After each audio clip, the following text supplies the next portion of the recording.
And we are live. Welcome to the NBA Strategy Show. It is Friday, January 10th.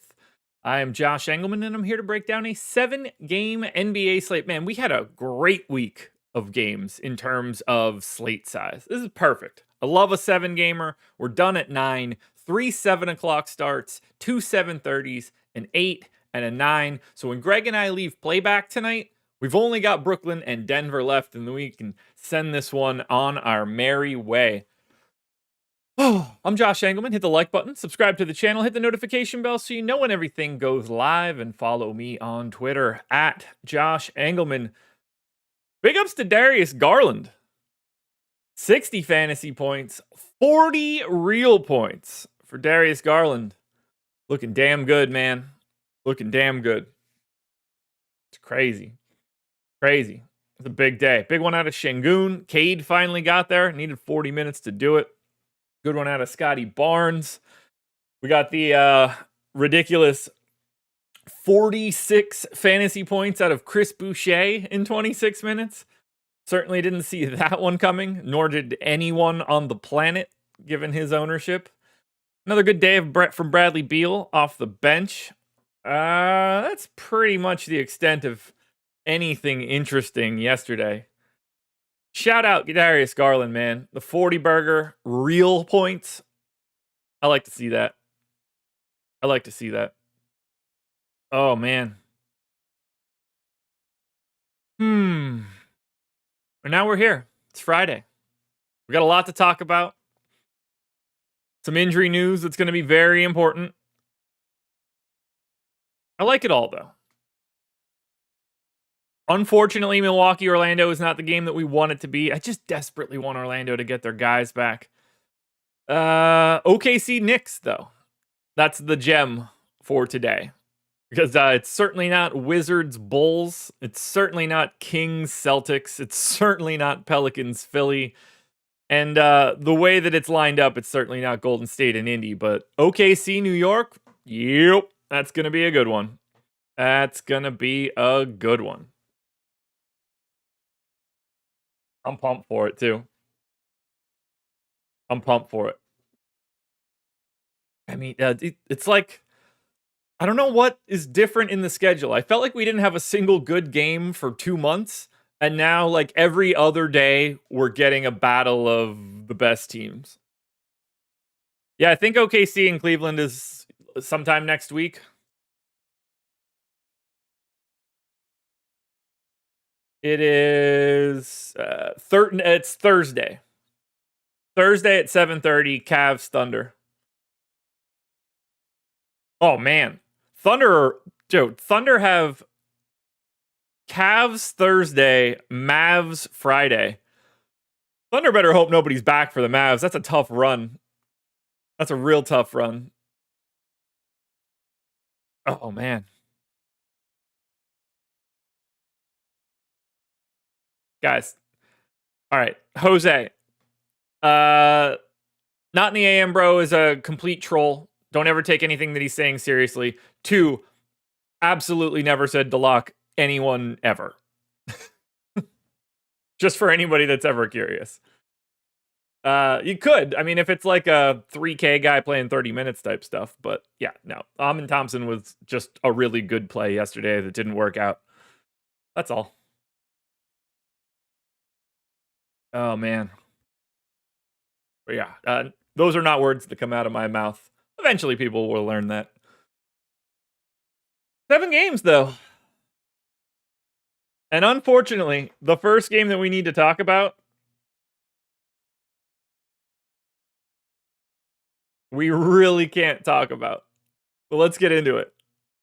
God, this is going to be brutal. So the Golden State Warriors are currently 7.5 point dogs in Indy. 224 total. Now, they are on a back-to-back. We don't have an injury report yet for Golden State.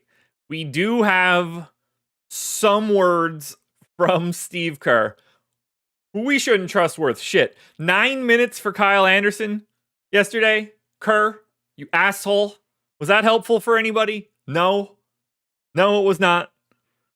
No, it was not. So Wiggins is out. Kuminga is out. Gary Payton is out. By all accounts, Brandon Pajemski is out. We don't know the status of Moses Moody. We don't know the status of Dennis Schroeder. Now, Kerr said, I want to get the verbiage correct here. He's uncertain if Steph or Draymond play. Now, Steph sat out the last back-to-back. I'm expecting Steph to sit. I don't know yet if Draymond is going to sit. So I left Draymond in. I took Steph out. However, I truly don't care what any of this looks like right now for Golden State. We know that we're going to play a lot of the Warriors by default. Even if Steph and Draymond are playing, we're going to be playing parts of the Warriors. Assuming it's Steph out, Buddy Hield is going to be the number one play from Golden State. That's just going to happen. Trace Jackson Davis is still going to look pretty good at 5,500. Dennis Schroeder, if he plays and there's no Steph, will be pretty popular.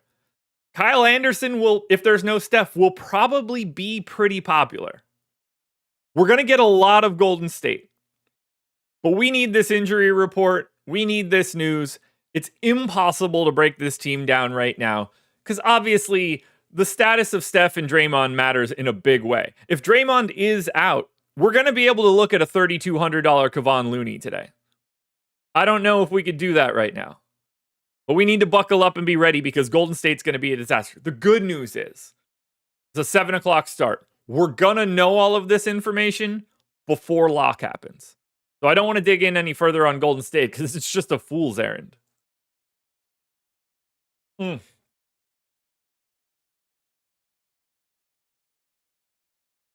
Alrighty.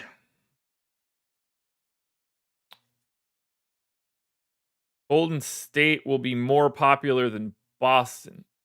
Well, yeah, Boston's never popular. Right now, Boston is the third least owned team on the slate. There are 14 teams. Only 2 of them have less ownership than Boston. So, yes, Golden State will be more popular than Boston.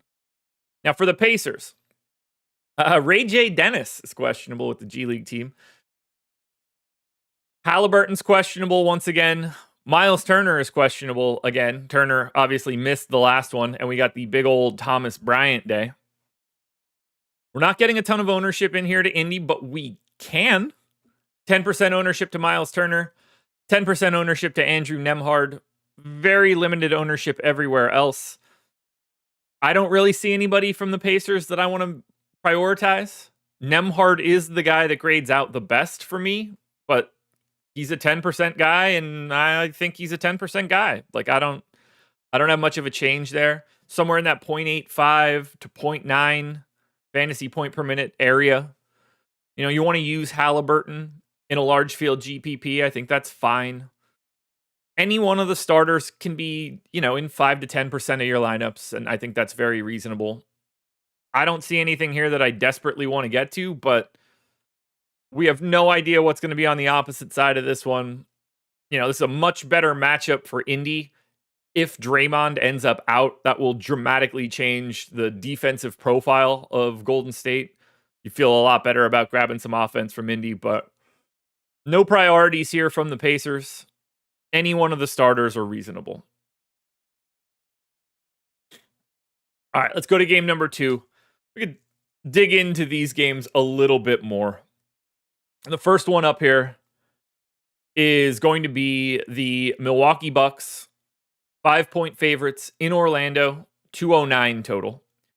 This is the lowest total on the slate by 11 points right now. This is the lowest pace on the slate. I've got it at 95.5. That's a full possession slower than the next closest game.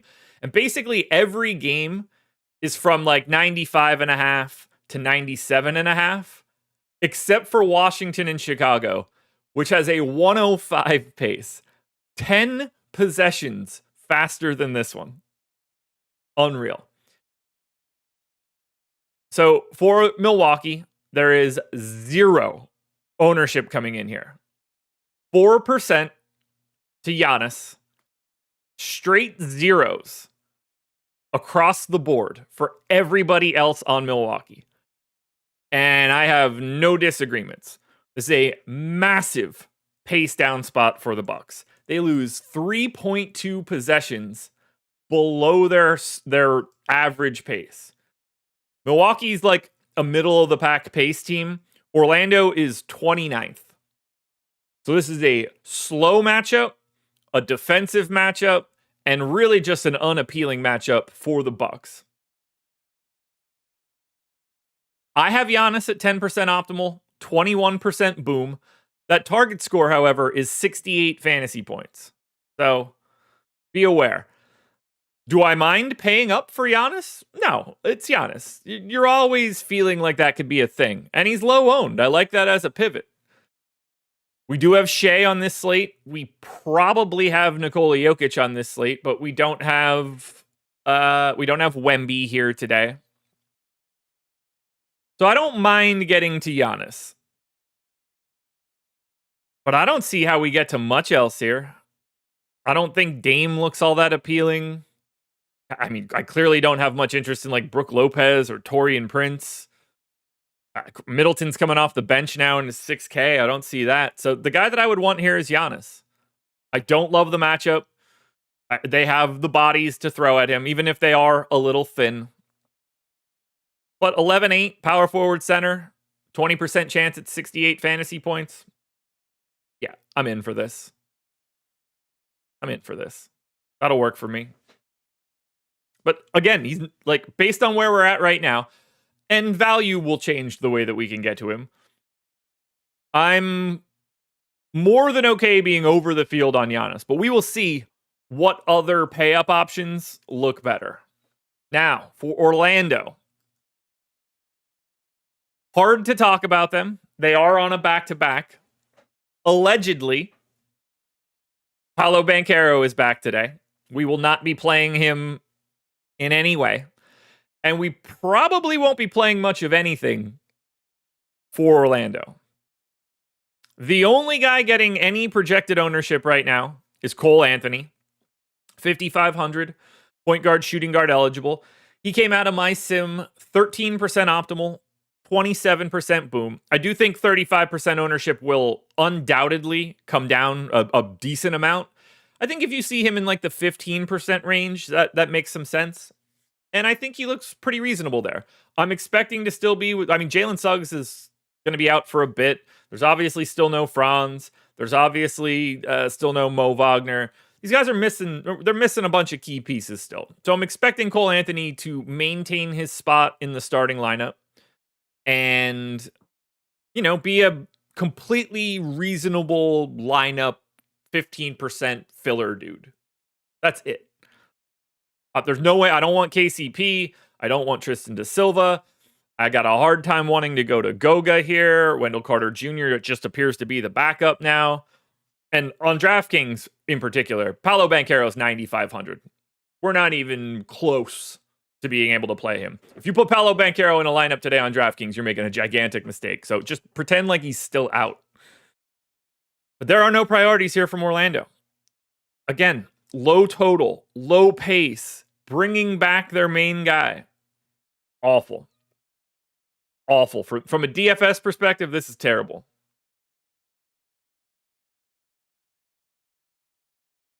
I love this Orlando team. Mosley deserves a lot of credit for being able to patch this together. The helpful part for them has been they haven't lost, until Suggs went out, they hadn't really lost any major parts of their defensive identity.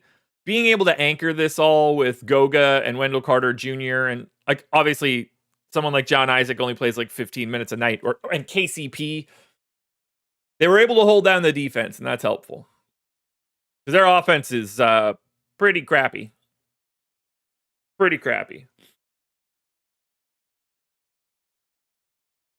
Alrighty. Game number 3. Yeah, Craig, I think you can make a really good case that he should be first. I hate those. I hate Coach of the Year. There's a bunch of awards that I legit hate. Coach of the Year is one of them. I don't know how you're supposed to hand that out. What's the logic for it? I'll never understand it. I'll never understand it. Because I don't know. Like, is it the best coach? Yeah, so Craig, like, yeah, I get that. That makes some sense. Should it be him over Mark Daigneault? I don't think so. But I don't know. Like, OKC has the better net rating. I don't really care too much about 2 losses of difference. But I think that OKC and Cleveland should have been really good teams. So, like, to me, I don't even know if it should be Daigneault. I don't know if I think that it should be Kenny Atkinson. I'm more interested in, like, Ime Udoka, Taylor Jenkins, Jamal Mosley. Because, like, there was a lot of variability in Memphis. There was a lot of variability in Houston this year. Orlando has been snake bit and they're saving it. Like, Ty Lue is having a great year as well. I never know how to, like, pay attention to this the most.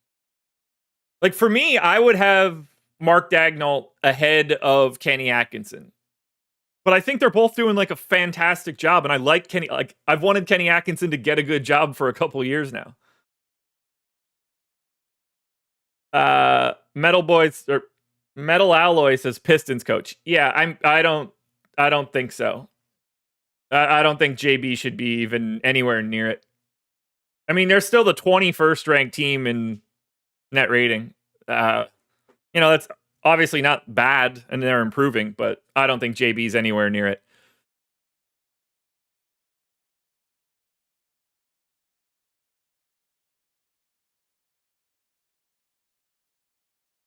Yeah, I don't think it. Look, there should be no Coach of the Year talks. It's legitimately one of the dumber awards.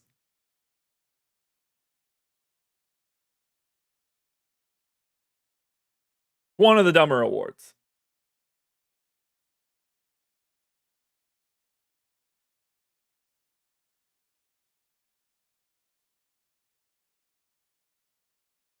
Look, what were the Cavs' odds of winning the East before the season started? I would imagine not appreciably different. A little bit worse. Obviously Philly hasn't been the team, but they were what, 3rd or 4th? They're all good. They're all good. And everybody has their own standards for it, so you just kind of end up with a mishmash of everything. Cleveland wins 70 games, then he's just going to win it by default, and that won't matter to me in any way. They're having an amazing year. Any one of those guys. If Daigneault wins it, if Mazzulla wins it, if Atkinson wins it, Jenkins, Udoka, Tibbs, Mosley. Any one of those guys can win it, and I'd be like, yeah, congratulations. Congratulations. I don't know. I would never care. It's the dumbest award that exists. No, sorry. Clutch Player of the Year is the dumbest award that exists. Two-way tie. Clutch Player of the Year, dumbest award, tied with Sixth Man. Both of those are the dumbest awards that exist. Do the Cavs deserve 4 All-Stars? No. No, they don't. But deserve ain't got nothing to do with it when it comes to All-Stars.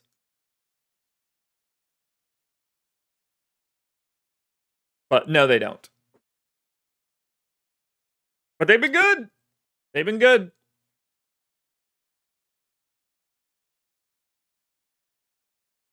They've been very good.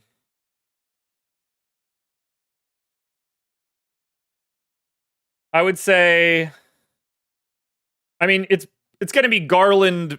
I think Garland, Mobley, and essentially Mitchell. Jared Allen, no.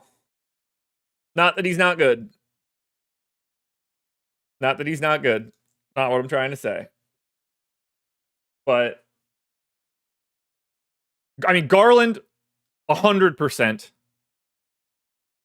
Mobley, 100%. Mitchell, yeah, probably. In terms of Allen, I don't think so. Could see it for sure. But Towns has to be there. Like, that's it gets. I mean, East centers are pretty fucking terrible this year. I mean, Allen certainly could get in, and I wouldn't be surprised if he does from like an injury perspective. I'd kind of like to reward, like, this is never going to happen, but I kind of want to like reward Goga. And I know what everybody's going to say here. I get it. Like, that's never going to happen. But like, for what Orlando's been able to do, a lot of that has to do with the fact that Goga locks this defense down. I'd like that. But I don't give a shit about the All-Star game. If we're going to let the fans pick 50% of the voting, none of it matters. And they've ruined the game. They've completely ruined the game with whatever nonsense. They're 4 different team crap. That's terrible. That's terrible.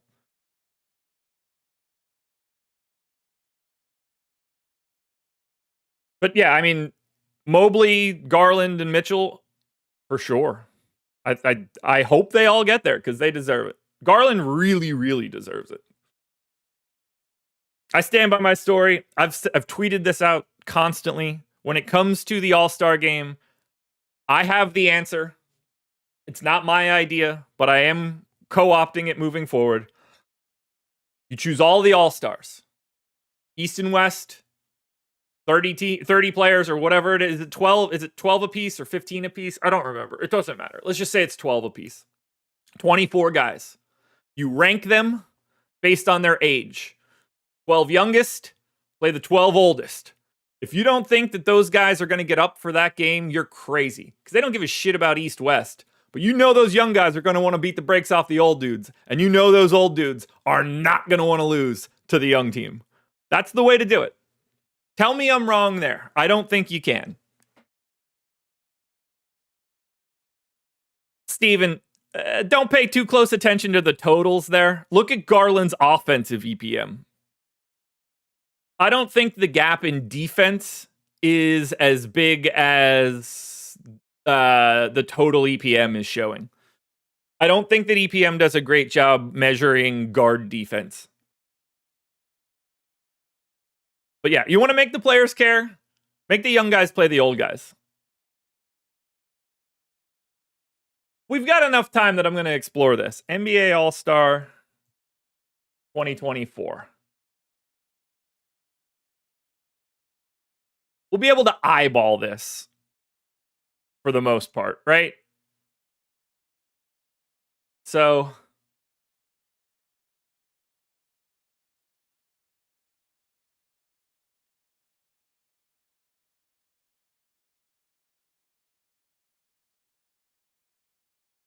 like, imagine this would have been last year. Imagine you're getting Durant on one team, LeBron on a team, Curry, probably AD, Paul George, Kawhi, Dame. Then it starts getting a little murkier. Giannis, probably. And then the young guys would have been what? Shea, Luka,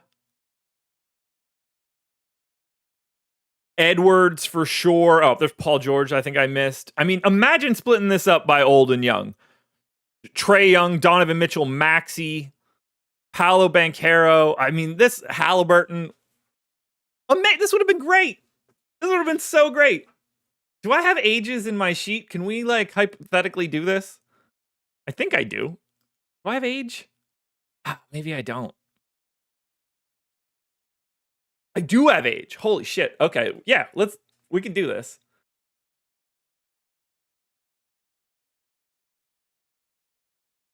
I want to look at this eventually. This would be amazing to do. Yeah, Brandon, I'd be quick. The problem with East versus West is just nobody cares anymore. Like there is no East versus West, which sucks. I think the only way to make it competitive, other than throwing like bags of money at it, is make it so people can talk shit. Like nobody's talking shit like, yo, the West won. But people will talk shit in an old versus young game. They will 100% talk a bunch of shit. And like, it's pretty easy to just line up 24 guys based on age and draw a line through the center. I think you could like flip flop one guy if you need to, if like one team only has the centers or something. But that's the way, man. That's the way. Not this whatever nonsense they're doing this year. That's one of the dumbest things I've ever seen. You want them to not care? That's a great way. Make it old young, man. It's way more fun. Way more fun. All right, let's get to game number 3. New Orleans Pelicans, 3.5-point dogs in Philly, 220 total. For the Pels, DeJounte Murray is questionable for this one. No Brandon Ingram, no Herb Jones, no Trey Murphy. Pretty gross here for the Pels. Pace down, not exactly a fun environment. One of the few teams that are actually owned less than the Boston Celtics. Pelicans getting 11% ownership. We've got 4 coming into Murray. We've got 3 coming into Brandon Boston. I kind of like Javonte Green here, assuming he starts at the 3, which I don't know if he does that. But he would look like a decent value if he does. Tango, the final score will be 150-0. Impossible. Maybe if they allow to do like 5-on-3, that'd probably be a good enough handicap. That'd be interesting to think. 5-on-3, I would want to check that out. I don't know how we're getting to the Pels here. Now, if DeJounte Murray ends up out, we're going to be able to look at some combination of like Hawkins, Boston, Alvarado. Someone at that point is going to look a little bit better. I don't think we can get to a 9K Zion, but he's way more interesting than like Paolo Banchero is for today. 8K Zion on FanDuel is rosterable. 9K Zion on DraftKings feels tough so far. But we need that Murray news. If Murray ends up out, CJ McCollum is going to look a little bit better. And we're going to get some sort of guard value. As of right now, we need that news. And what we really need is who is going to start today. Obviously, if Murray is in, we're getting Murray, McCollum, Zion, and Messi. Who that 5th starter is, I'm not entirely sure. I lean Javonte Green. It could be Brandon Boston. It could be Brandon Boston. My assumption is Javonte Green. Now Philly. Ugh. No Andre Drummond. No Joel Embiid. No Kyle Lowry. No KJ Martin. No Jared McCain, who is out for the season now after the meniscus surgery. Paul George is probable. Now we are getting some ownership here because of those injuries. Tyrese Maxey coming in around 15% owned. Kelly Oubre coming in around 35% owned. Paul George coming in around 40% owned. Yabusele just north of 25. Those 4 guys all look really good.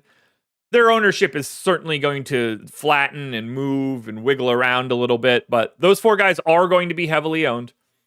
This is the 3rd most owned team on the slate and basically tied for 2nd with the Bulls. If you're asking me who I want the most out of this group, it's probably Kelly Oubre, just because of the price and shooting guard being slightly harder to fill. But Paul George, shooting guard, small forward, 7,500, no Embiid. I understand why he's getting 40% ownership. That's a little high to me, but he looks awesome in this spot against the Pels. And then, Yabusele's got nobody to stop him from being out there. It's Bona behind him, and that's it. No Drummond, no Embiid, so no problem whatsoever getting to Yabusele at 5,200, or sorry, at 5,500, power forward center eligible. And then Tyrese Maxey, live to play north of 40 minutes if it's ultra competitive and they need him. This ownership is a little bit more manageable today than it was to me last time out. And if we're getting him around 15%, that seems pretty good to me. So those four guys, Maxey, Oubre, George, and Yabu, all pretty high-level priorities today for this 7-gamer. And if you need to, Caleb Martin can be clicked. He's a 5 to 10% guy. The Sacramento Kings, 10.5-point dogs in Boston. 230 total. For Sacramento, De'Aaron Fox is questionable. That's really the only injury news we need. And for Boston, everybody that matters is available, at least as of right now. So assuming Fox is in, we're getting around 15% ownership to Sabonis. That seems right. I will say that De'Aaron Fox and Keegan Murray both feel a little underowned here. $8,300 Fox, 6% owned. Assuming he plays, I had him 14% optimal, close to a 30% boom. Yeah. I think De'Aaron Fox is pretty underowned. I also think Keegan Murray is pretty underowned at 4,700. He's 5% owned. I have him 14% optimal, somewhere around 25% boom. And that boom score for a $4,700 guy today is 32. I mean, 32. Let's just say it's 33 fantasy points is what you need out of Keegan Murray. I got him playing 35 minutes. That's 0.94 fantasy points per minute. If he scores 33, that's 7x. That's not that crazy of a day. It's not that crazy of a day. So I really like Fox and Murray here as GPP pivots. I think Sabonis is reasonable. I don't have a ton of interest in a 7K Malik Monk, but he's fine. I don't have a ton of interest in a $7,100 DeMar DeRozan, but he's fine. And then Trey Lyles, could always fall into some extra minutes. Not the best per minute guy. I think we'll have better value than that. For Boston, Keegan is not going to be 70% owned unless you meant to put a decimal point between those two numbers. That might make a little bit more sense. But you're not even in the ballpark of correct. You could divide that by 7 and probably be right. For the Boston Celtics, full strength, which means we're probably not going to play a ton of Boston. 10% ownership to Tatum, single digits to everybody else. I do think Tatum looks the best. Jaylen Brown would be my second option. I don't think that Tatum looks... I don't really have much of a preference between Tatum and Giannis here. I think they look very similar, just slightly different positions. I will always be willing to roster a starter from Boston. Tatum, Brown, White, Holiday, Porzingis. They could all be in 5% of my lineup, so I'm cool with it. I don't really see a situation where I'm prioritizing one, although I do think Tatum is the guy I would choose. But I don't know how you grab any one of these guys right now. I don't see anybody separating from the pack.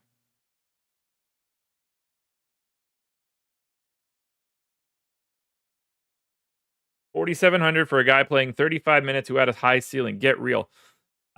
This isn't my opinion.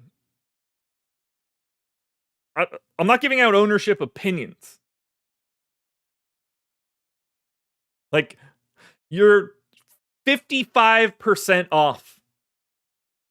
You're like a Black Friday sale. You're shitty and everything is marked down. Why are people low on Boston? I guess they're not good plays. People aren't low on Boston. They're just... These guys have salaries. It's the thing that everybody seems to miss here. These guys all have salaries. Yeah, but they're good. Yeah, Jason Tatum's really good, but he's got a salary. And so does everybody else on the slate. This is a game where everything is restricted by salary. If you want to see these guys be higher owned, take away the salary cap. But we have a salary cap, and that means that when guys are priced where they should be, they don't get owned all that much.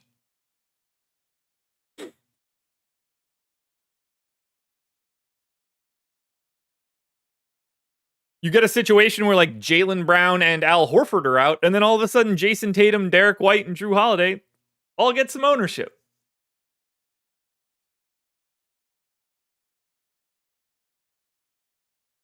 We get to the main event today. Oklahoma City, 3.5-point favorites in New York, 225 total. And we are getting quite a bit of ownership here to OKC. Makes me happy. Still no Alex Caruso, no Chet Holmgren, no AJ Mitchell. 20% ownership to Shea, 10 to J-Dub, 25 to Dort, just shy of 10 for Isaiah Hartenstein, 25 for Cason Wallace, just shy of 20 for Aaron Wiggins. Boy, oh boy, is there a lot to like here. Shea would be my preferred pay up of anybody we've looked at so far. I understand why he's getting the ownership. I think he looks really good at 10-4. It's a great spot for him. Dort just continues to be a reasonable value, playing bigger minutes with these guys out. I got him in for 33 minutes, shooting guard, small forward, 4K, just really good flexibility, great playing time. You only need 29 fantasy points. 29 fantasy points in 33 minutes is 0.88. I don't think that's a lot to ask. So I like the value for Dort. Guys like Dort will come down throughout the day as we get new value. Cason Wallace is playing 30-plus minutes with no Caruso and no AJ Mitchell around. He's 3,600. He's point guard, shooting guard eligible. I think he should be pulling a bunch of ownership. He was my third most optimal guy from OKC. Aaron Wiggins is playing more minutes, 3,200, small forward, power forward. I think you could roll the dice on Isaiah Joe because when the shot is falling, he's just going to get a little bit more time. I'm happy to get to J-Dub. I think 10% ownership is reasonable. I'm happy to get to Hartenstein. They've got 6 legitimate dudes that we should be getting to here for OKC. They're the 4th most owned team. There are 4 teams that have 100% plus ownership, and then everybody else is essentially 40 or below. OKC is one of those teams that you desperately want to get to. Now, it is a pace down spot for the Thunder, but they're transcending that just because they're limited in guys. They're probably only going to have 9 real bodies today. I gave Alex Dukas 5 minutes. I doubt he's going to be a part of the rotation. I think it's going to be 9, at which point they're all going to look pretty damn good. So get to OKC. But it appears to me that Shai Gilgeous-Alexander is the best pay up on the slate.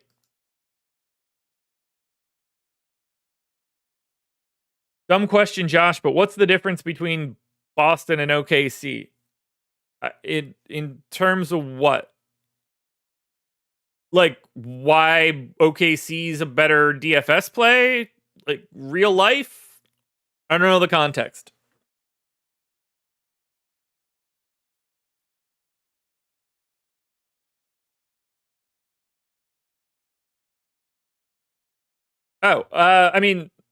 No Caruso, no Chet, no AJ Mitchell. They're playing 9 guys.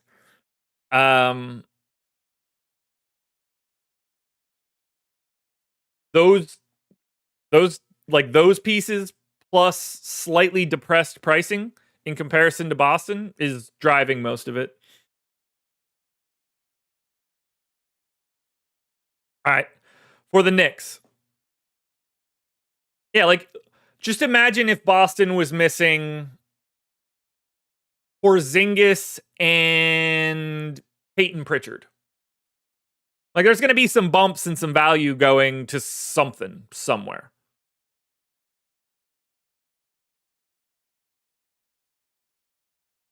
All right, Knicks. Miles McBride, questionable. Surprise, surprise. Karl Anthony Towns, questionable. Now, Towns is the guy that's getting the ownership, currently coming in around 15. Low single digits to everybody else from the Knicks.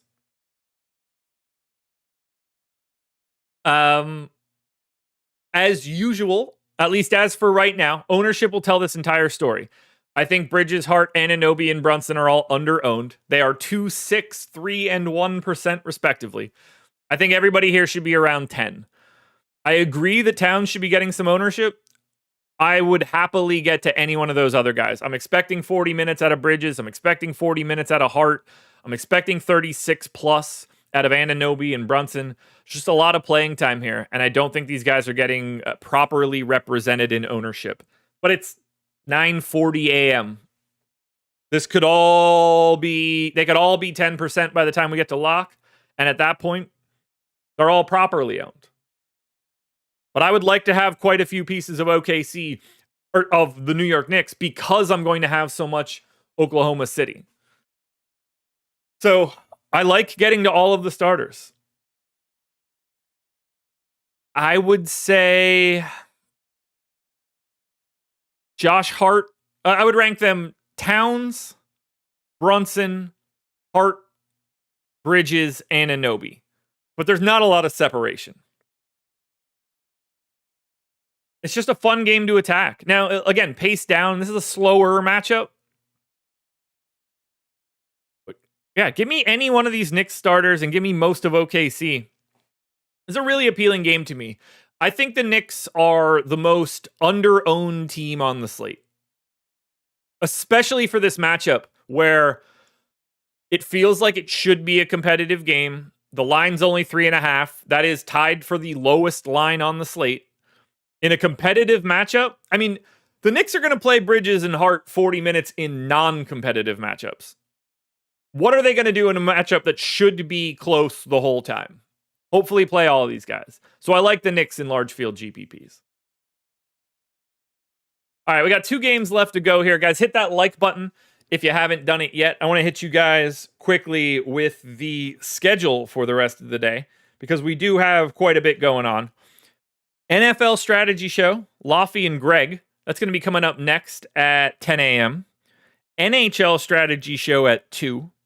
I'm back with DK at 5 o'clock for the deeper dive. Greg and Eric are going to be on Live Before Lock at 6. And then Greg and I will close out this week on playback at 7 tonight. Got a jam-packed schedule today, closing out this week strong. And then you guys get into playoff football this weekend.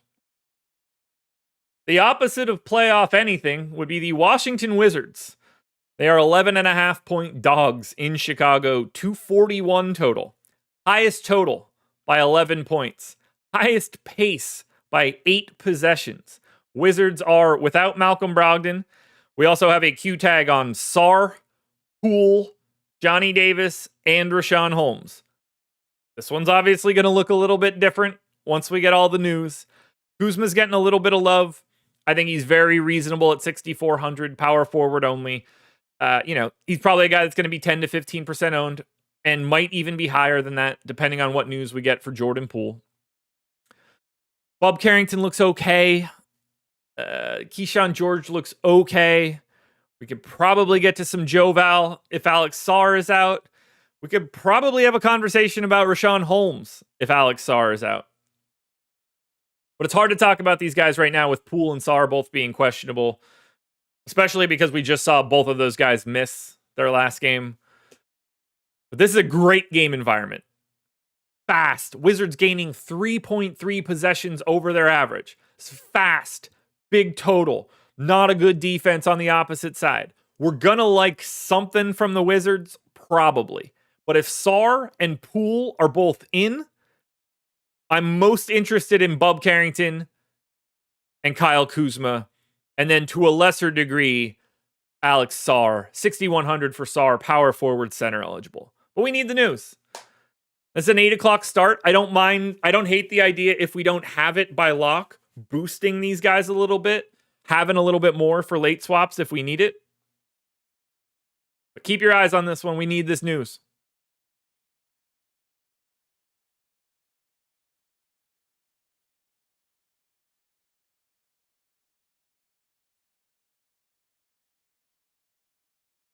There's no Mitchell, there's no tanking for a person anymore. That's not the odds are too flat. 14%, 14%, 14%, 12%, 10%. You can put yourself in that mix, but the more likely scenario is that they're tanking for like Ace Bailey or something. DJ Edgecombe. I just ran the sim lottery right now. First pick, Cooper Flagg to the New Orleans Pelicans. Second pick, Dylan Harper to the Houston Rockets. Whew. God, that would be fun. Where's Jared Butler on the player list? Nowhere unless Jordan Poole's out. And even then, Bigglesworth hit us with the super chat. 5,700 Drew on FanDuel at really low ownership. Sure. I had him 8% optimal. He looks fine. Completely reasonable, totally meaningless dude to roster today. Now for the Bulls, this is your second most popular team right now and fully deserved. Pace up. Wizards defense is as bad as it gets. They're already missing Ayo Dosunmu. 20% ownership to an $8,100 Zach LaVine. 15% ownership to Kobe White. 15 to Vooch. 30 to Patrick Williams. Close to 30 on Giddey. Little over 10 to Lonzo. I don't love the Lonzo ownership, but I get it from a value perspective. I want this whole starting five. I think Patrick Williams is the easiest option. I think Zach LaVine is the best option. I am more than happy to have 15 to 20% of Kobe White, Vooch, or Josh Giddey. Chicago looks awesome. And you get the benefit of, in my opinion, overloading Chicago and allowing yourself whatever swaps you need heading into those two 7:30 games and then heading into this 8 o'clock game. Get yourself as much of this starting five for the Bulls as you can. They look great. They look absolutely fantastic. This is as good of a matchup as you could possibly want.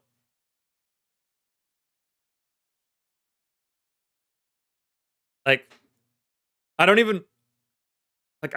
even see where I wouldn't want to get. Wizards defense, I believe, is like 28th or 29th. They're one of the fastest teams in the league. The only thing that sucks is that Giddey and Patrick Williams don't have MPEs. And that's not even like a thing. Just play all of these guys. All of them. But yeah, I would rank it LaVine, Williams, White, Giddey, Vooch. That would be my ranking of those five guys. This is the best thing you can get to today to me. I mean, Golden State could be,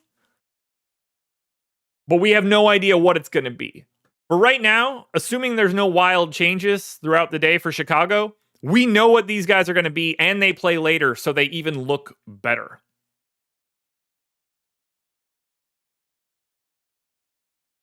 Play a lot of the Chicago Bulls, folks.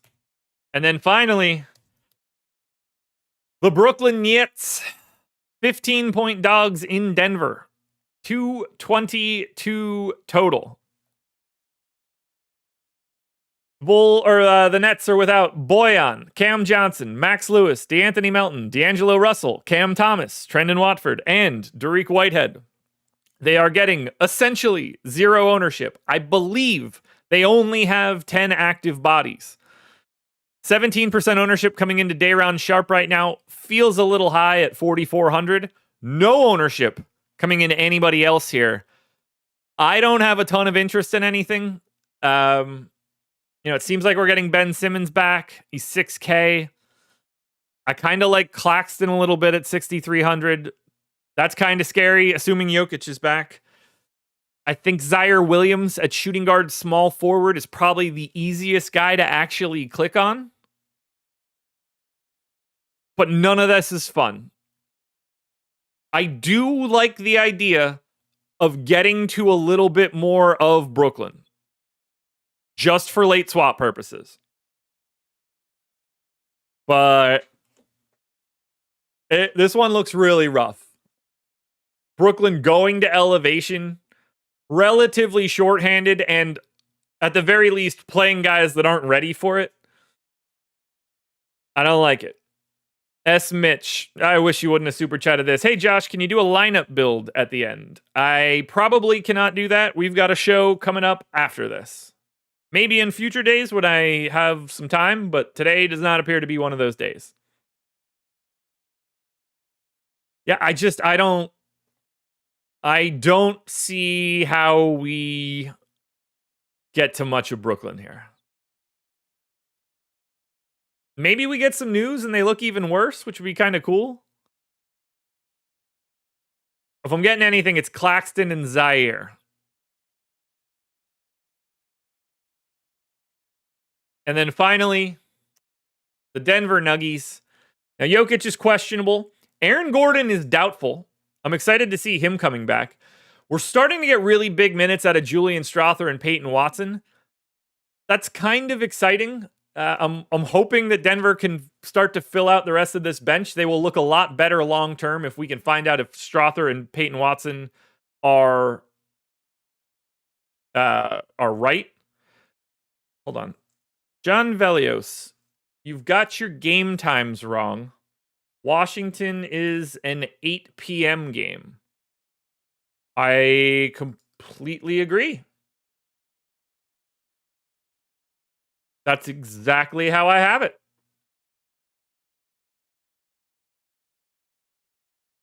Wizards, Bulls, 8 p.m. That's what I have on my screen. So, completely agree with you. But what you mean is you got your game times right. Right was the word you were looking for there. RIGHT. Anyway, Denver. Assuming Jokic plays, and at least based on the line right now, the line's 15. I got it at 14. It feels like he's in.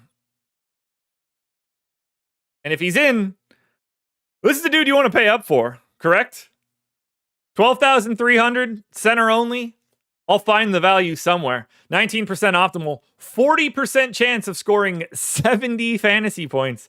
I got him projected for 30, 12, and 9. He's 22% owned on DraftKings. I think he deserves it. If you could pay up, you pay up for Nikola Jokic. However, if Jokic is back, it does become kind of difficult to want to get to Murray, Porter, Westbrook, Brown, Strawther, Watson. That does become kind of tough. I do think they're all sort of like 5 to 10 percenters. I'm definitely a little bit more interested in your Browns and Strathers, your Strathers and Watsons in this scenario. But the guy that you guys want to get to here is absolutely Nikola Jokic if he is playing. I don't know how sick he was. I hope it wasn't that bad. But oh boy, should he be able to beat the brakes off of Brooklyn. They're going to get wildly open looks. Maybe Jokic doesn't look for his shot as much. Maybe he's just trying to set people up, and he's just going to dime up everybody. And you're going to get mad shots from Murray, from Porter. Well, hopefully not mad shots from Westbrook, because he'll miss those shits. Everybody else. But, man. Josh, you were so wrong about Westbrook. No, certainly wasn't. Certainly wasn't. I mean, that's not even up for debate. Russell Westbrook, man. It's Russell Westbrook. I don't think that the 30 whatever the hell year old Russell Westbrook has revolutionized basketball right now.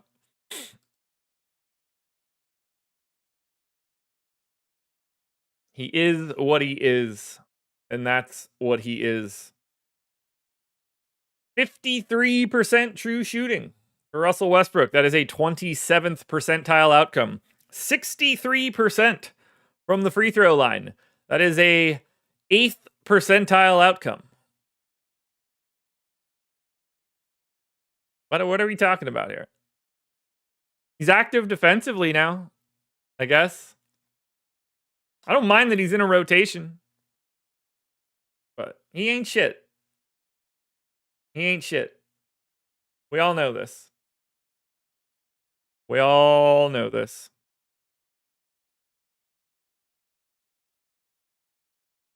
Alrighty, folks. 7 games up, 7 games down. NFL strategy show coming up next.